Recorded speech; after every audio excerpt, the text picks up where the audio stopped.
Oval Office confrontation with the president of South Africa, where Trump made false claims about a genocide against white farmers in that country. Chief White House correspondent Mary Bruce has the story. Good morning, Mary. Good morning, George. Well, this really was a stunning scene in the Oval Office. In a confrontation produced for the cameras, President Trump lecturing the South African president and spreading those unproven claims of genocide.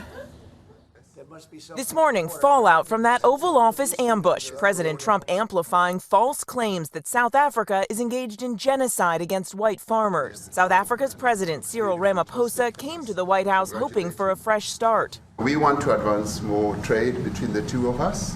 But President Trump had other plans. They say there's a lot of bad things going on in Africa, and that's what we're going to be discussing today. Trump determined to highlight those false claims that white South African farmers are being racially persecuted, claims that have also been pushed by Elon Musk, a native of South Africa. Despite banning nearly all refugees coming to the U.S., the Trump administration now making an exception for white South Africans, a plane load arriving in the U.S. just last week. The administration still cutting all aid to South Africa. We have had a tremendous number of people, especially since they've seen this.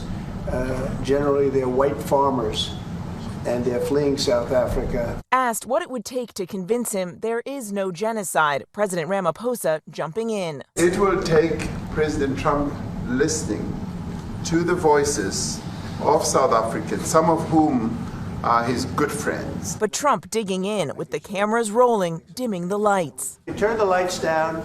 Showing what he claims is evidence, including video of an extremist South African politician calling for violence against white farmers. Trump also holding up a stack of articles he says proves it's happening. But Ramaphosa adamant the views in the video do not represent his government. Our government policy is completely against what he was saying. Major political parties in South Africa and a South African judge agree, denying the existence of a white genocide in their country. South Africa does have a crime problem, and statistics show farmers are being murdered. But there is no evidence it is racially motivated or amounts to genocide. White farmers make up only 7% of the country, but own the vast majority of its farmland.